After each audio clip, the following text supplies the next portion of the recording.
1000 bulan beramal pada malam itu. Tetapi mau dapat malam itu memang kita beramal daripada awal supaya kita dimuliakan diri kita untuk mendapat keampunan Allah SWT, dan juga berlipat kali ganda amal.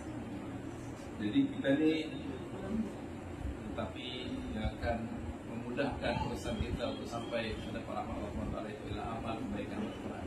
Sebab tidak ada apa pada manusia itu melainkan lebih beramal, dia pasti akan melihat amalnya itu berdasarkan keikhlasan kita. Jadi kita beramal banyak kita untuk mendapat ketakwaan, mendapat ya ayyuhalladzina amanu kutiba alaikumus syiyam kama kutiba alal ladzina min qablikum la'allakum tattaqun. Wahai orang yang beriman, telah diwajibkan kepada umat sebelum kamu supaya kamu mencapai ketakwaan. Jadi tidak ada lain yang kita kejar pada bulan ini sebenarnya.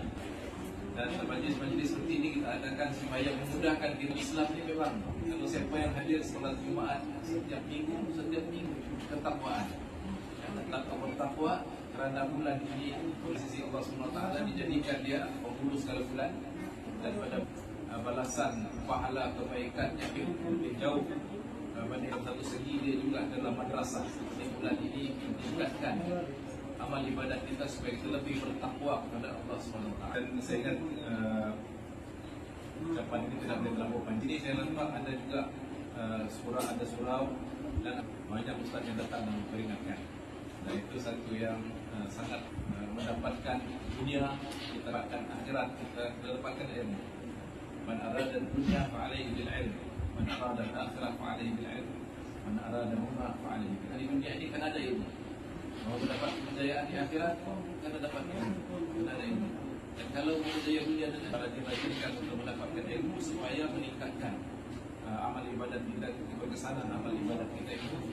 Dan yang paling penting sebenarnya ilmu kita itu bermanfaat. Allahumma zuqna ilma wal amala wa ashhadu Tuhan kami muliakan kami dengan keikhlasan, dengan ilmu hanya ya Allah ini dengan itu merasa sangat besar hati. Terima kasih kepada ahli jawatan kuasa surau dan juga kepada Jahil di sini, juga kepada Hidayah Center, kepada ustaz kita, tuan pastor kita, pada penduduk kampung di sini semuanya yang meraihkan bersama. Pada malam ini kita mendapat rahmat, keampunan dan pembebasan daripada api neraka Allah SWT. Dan mengucapkan terima kasih sekali lagi dan menyiapkan diri kita. Allah alam, terima kasih. Assalamualaikum warahmatullahi wabarakatuh.